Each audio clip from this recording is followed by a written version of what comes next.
Awesome to talk to you, man. I've been wanting to ask you because you are in an elite group of drummers that have played upside down in a cage with fire, all around you. Can you talk to me a little bit about what it's like to play upside down? Yeah, it's definitely a challenge, especially because the first time we did it in 2017, there was no way I could practice for it because the rig was getting built in Europe.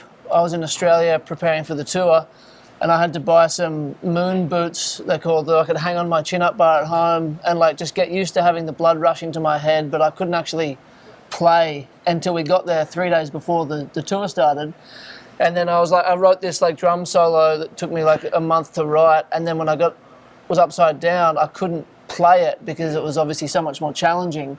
So I had to dumb down the solo I wrote, and then the trickiest part is when you're directly upside down, it's not that, it's difficult, but the weirdest part is when you're sideways, because your whole orientation is just confused. You're so used to the way gravity works, and all of a sudden, you're sideways, and the seat, because it's like a race car chair, where I'm strapped back and down. With drums, you move your torso a lot, so I'm strapped like this, and my legs are strapped down, so it's I'm fighting against that, and then fighting against the gravity upside down, and then you're sideways, I've got to lift my torso kind of up, and then the cymbals are too far away. There's heaps of weird stuff going on, but I've done it for a while now, and I've become pretty used to it, and actually really enjoy it. Yeah. But obviously, we don't have it on this tour because we've never used it in America because they need to be quite big rooms to fit the rig in, and we're a lot bigger in Europe, but we're trying to bring it to America. There's plans for the next tour. Dude, that's so awesome. I can't wait. Yeah. I can't wait to see it. Yeah, I was going to say there's no way you could probably practice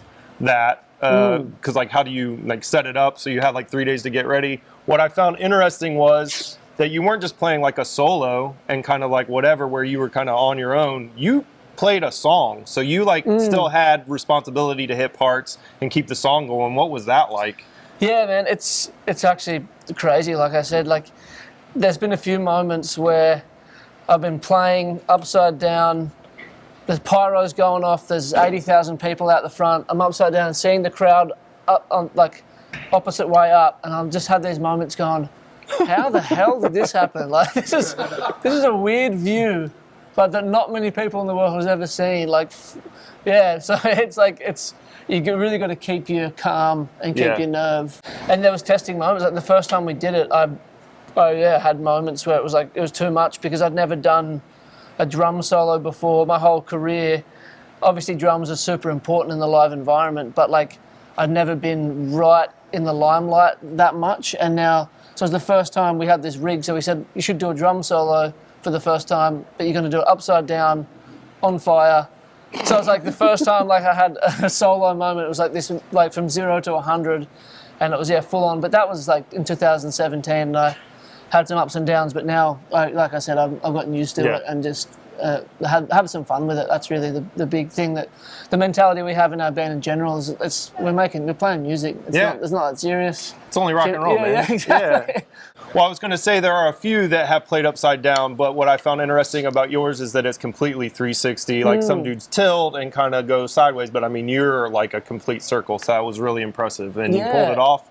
And it's highly effective. Very cool. Thanks, man. Yeah, it's not, the design's different to anything we've seen. The Slipknot one went forward and down and spun that way.